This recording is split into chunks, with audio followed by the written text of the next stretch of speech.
Bonjour Laurent Jacobelli, bienvenue. Bonjour. Vous êtes député de Moselle, porte-parole du Rassemblement National. Gérald Darmanin, hier soir sur LCI, veut enfermer les 100 plus grands trafiquants de drogue dans le même endroit, dans la même prison, pour éviter qu'ils ne gangrènent, qu'ils ne contaminent d'autres co-détenus et surtout qu'ils ne dirigent leur trafic depuis les prisons. Vous dites quoi ? Enfin, ça fait des années que nous le disons au Rassemblement National, certaines cellules de prison sont de véritables bureaux de gestion de la drogue. Il y a des caïds qui, avec des téléphones portables, des ordinateurs, gèrent le business depuis des cellules. Donc très bien, Monsieur Darmanin le reconnaît enfin, c'est un premier pas. Maintenant, 100 personnes qui vont être isolées. Combien de places de prison vont être construites? Est-ce que le personnel pénitentiaire pourra enfin... Zéro. Non, mais Eh oui, il l'a dit voilà. hier soir. Donc on voit bien le problème. Oui. Est-ce que le personnel Là, le projet, c'est de vider une prison pour y mettre les 100 plus dangereux et de répartir les autres. On est bien compris. Est-ce que le personnel pénitentiaire va enfin pouvoir faire les contrôles lorsqu'il y a des visites? Parce qu'on sait bien aujourd'hui que c'est ça le problème. C'est par les visites que transitent un certain nombre d'armes et un certain nombre de téléphones portables.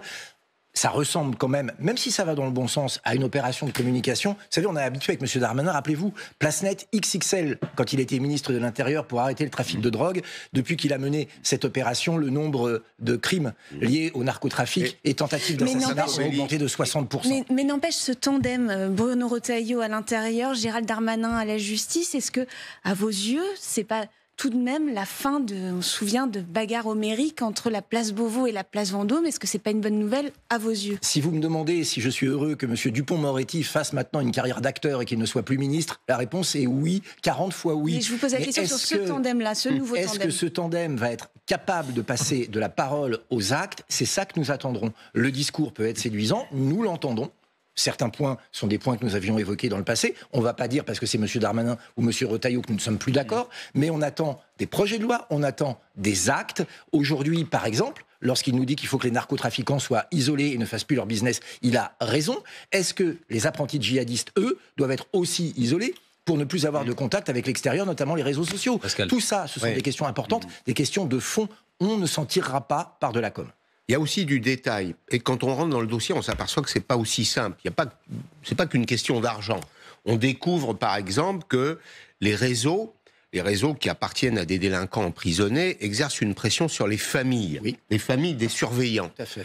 Comment on lutte contre... Vous voyez, ça, c'est une menace. Bon, voilà, écoutez, si vous ne me traitez pas comme je le souhaite, on sait où vous habitez, qui vous êtes, où vos enfants vont à l'école, etc. Comment vous traiteriez ça, vous? Il faut réarmer, et je ne parle pas seulement physiquement, le personnel pénitentiaire qui n'a aujourd'hui plus aucun droit. Plus le droit de fouille, aujourd'hui c'est pratiquement eux qui se font réprimander si jamais ils parlent un peu de manière virulente à un détenu. Il faut qu'aujourd'hui, force soit à nouveau chez le personnel pénitentiaire. C'est pas la question que vous pose Pascal, ça, monsieur Jacob. Les détenus ne doivent pas faire la loi dans les prisons, mais à partir du moment où ils seront isolés. Ou en dehors des prisons. À partir du moment où ils seront isolés, à partir du moment où ils ne pourront plus communiquer avec leur réseau par le biais de téléphones portables ou par le biais d'ordinateurs, forcément, ils ne pourront plus établir ces menaces. Aujourd'hui, simplement, certains vivent comme des coqs en pâte, il faut le dire, ils préfèrent être en prison qu'à l'extérieur parce qu'ils sont protégés des autres gangs et qu'ils peuvent faire leur commerce. On est arrivé dans une situation ubuesque où aujourd'hui ceux qui font la loi, ce sont les narcotrafiquants. La peur doit changer de camp. Si c'est la direction que nous prenons, tant mieux. Mais une fois encore, attention aux effets d'annonce. La mesure de rétention qui vise l'influenceur algérien Doualemene a été prolongée jusqu'à 90 jours après son refus de l'Algérie, enfin le refus de l'Algérie de l'accueillir sur son sol. Il a été expulsé. Comment on fait alors maintenant ?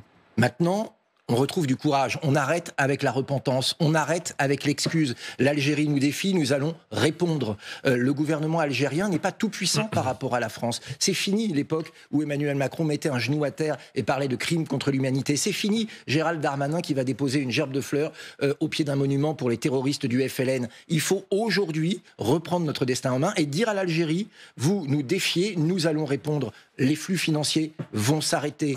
Il n'y aura plus de visa tant que vous ne reprendrez pas vos ressortissants. L'Algérie a beaucoup plus à perdre que la France. Il ne faut pas là-dedans s'enfermer dans une espèce de dette mémorielle qui aujourd'hui pourrit nos relations avec l'Algérie. La suggestion de M. Darmanin hier soir était de dire il y a plusieurs milliers, voire dizaines de milliers de fonctionnaires ou d'anciens fonctionnaires algériens qui peuvent se rendre en France sans visa.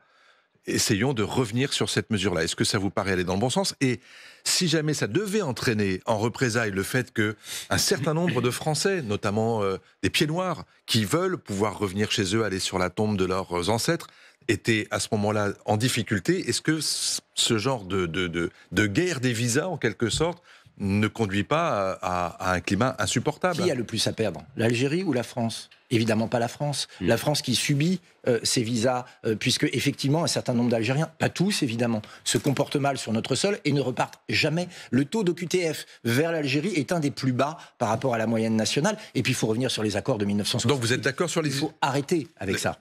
Pour les fonctionnaires algériens, leur supprimer l'accès immédiat, sans visa en France, vous êtes d'accord? Oui, et puis oui aussi pour que les dirigeants algériens ne soient pas soignés automatiquement en France avec un laissez-passer de priorité. Tout cela doit rentrer dans l'ordre. On doit montrer que nous aussi on a des muscles et croyez-moi à la fin nous gagnerons. Vous serez donc demain dans les travées de l'Assemblée nationale pour écouter le discours de politique générale de François Bayrou. Je voudrais commencer par un point précis. Oui.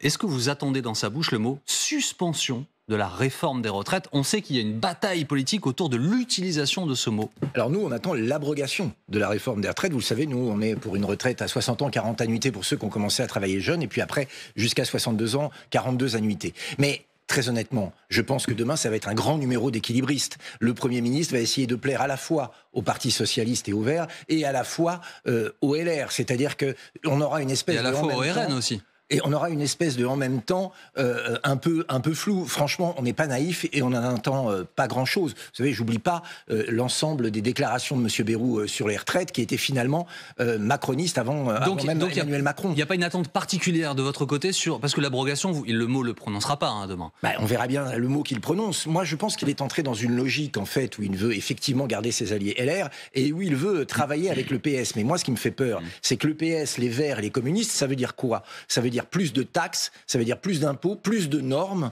Et donc j'ai très peur que la réforme des retraites, si jamais elle est suspendue, abrogée, mise au congélateur, eh bien, soit compensée par des hausses massives d'impôts et de taxes. Donc on verra bien ce qu'annonce demain le Premier ministre, mais là il est sur un chemin de crête. Très honnêtement, les Français veulent une rupture avec cette politique. Je ne crois pas qu'ils l'auront demain. Je pense que demain, ils auront... un centriste bon teint qui essaye de ne froisser personne pour faire que son intérim dure le plus longtemps possible. Mais un centriste bon teint, je reprends vos termes, que vous ne censurerez pas dès cette semaine, parce qu'on sait qu'il y a une motion de censure qui va être déposée et qui sera débattue jeudi. On est bien d'accord que le RN ne vote pas jeudi la motion de censure. Sauf déclaration improbable du Premier ministre. Mais nous réservons le droit de censurer sur du concret. Le concret, ce sera le budget de la nation. Si on nous amène un budget qui prend en compte les demandes des Français, qui en ont ras-le-bol de l'étouffoir fiscal, qui en ont ras-le-bol des normes abusives, qui veulent que les petites entreprises aient un peu d'air pour travailler, qui veulent plus de sécurité, moins d'immigration, alors très bien.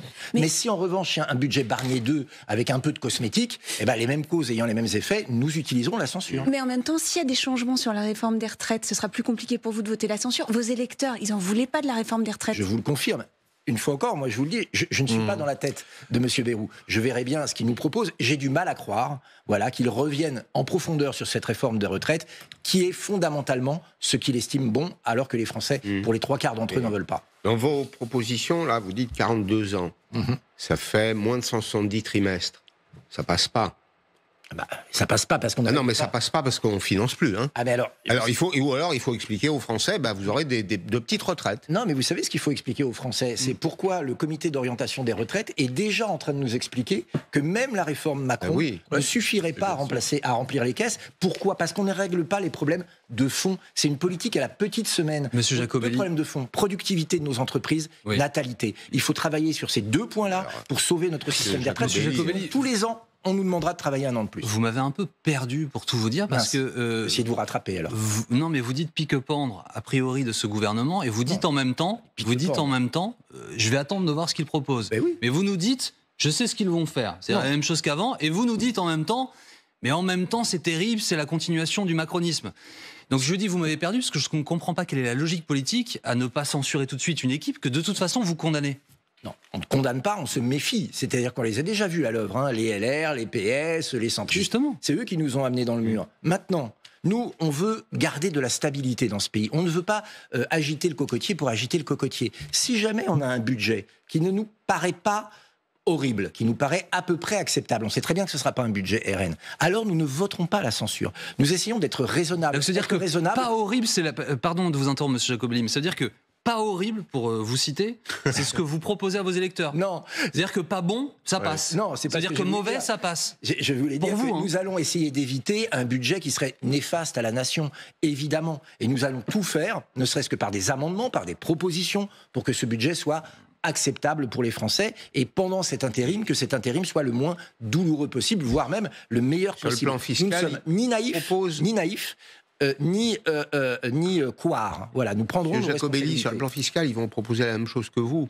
Des impôts sur les super riches et des impôts sur les holdings. Vous votez ça, non? Mais si c'est ce que vous souhaitiez. Si c'est des impôts sur les super profits, si le rachat d'actions... Les rentes, le rachat d'actions, vous êtes... Ouais. Il n'y a pas de problème. Si en revanche on s'en prend aux classes moyennes, alors là, ça nous bougera serons là pour pas. protéger les Français. Encore un mot, s'il vous plaît, monsieur Jacobelli. Marine Le Pen, dans un entretien au journal du dimanche, regrette d'avoir exclu son père du parti Front National. C'était en 2015, je ne dis pas de bêtises. Est-ce que vous comprenez ces regrets? Alors je crois qu'elle regrette de ne pas avoir eu le choix. Je pense que ça lui crée, de ce que j'ai lu dans l'interview, beaucoup de peine. Honnêtement, elle n'avait pas le choix. Elle n'avait pas le choix parce qu'il y avait des déclarations qui n'étaient pas compatibles avec ce qu'est le Rassemblement national, le parti de gouvernement. Mais effectivement, quand vous êtes à la fois leader politique et fille de Jean-Marie Le Pen, vous prenez une décision en tant que chef de parti qui vous crève le cœur en tant qu'enfant. Et ça, je crois qu'on peut le comprendre. Je tiens à préciser d'ailleurs que cette interview est une interview très responsable, très lucide et très digne. Ben justement, un dernier mot là-dessus. Elle dit dans cette interview qu'à part faire de l'eau tiède à la Sarkozy, je la cite, ou à la socialiste, tous les hommes ou les femmes politiques ont des propos... parfois, je ne sais plus quel est le terme qu'elle choisit, mais en gros, c'est la façon dont elle justifie les dérapages et les condamnations de son père. Est-ce que ça vous semble normal? Est-ce que vous, par exemple, qui a priori n'êtes pas une tasse d'eau tiède sarkozyste, puisque vous êtes dans son parti, vous pouvez tenir des propos diffamatoires et condamnables? Non, mais je pense que Jean-Marie Le Pen est né en 1928, c'est une autre forme de politique. Je crois que Marine Le Pen a pris les mesures qu'il fallait prendre. Effectivement, on retient un certain nombre de déclarations de Jean-Marie Le Pen. Il faut, je pense, prendre un peu de recul, voir aussi ce qu'il a apporté à la vie politique française. Il a amené au cœur du débat un certain nombre de thèmes, comme l'immigration, comme la sécurité, la place de la France dans le monde et dans l'Europe. Et je pense qu'il faut avoir une vision un peu plus mesurée. Vous savez, c'est toujours compliqué de juger le passé avec les yeux actuels. Maintenant, quand il y a eu des dérapages, puisque c'est ce que vous évoquez, les décisions ont été prises et c'est là qu'on voit que Marine Le Pen est une femme courageuse. Merci beaucoup, monsieur Jacobelli, d'avoir été avec nous ce matin sur LCI.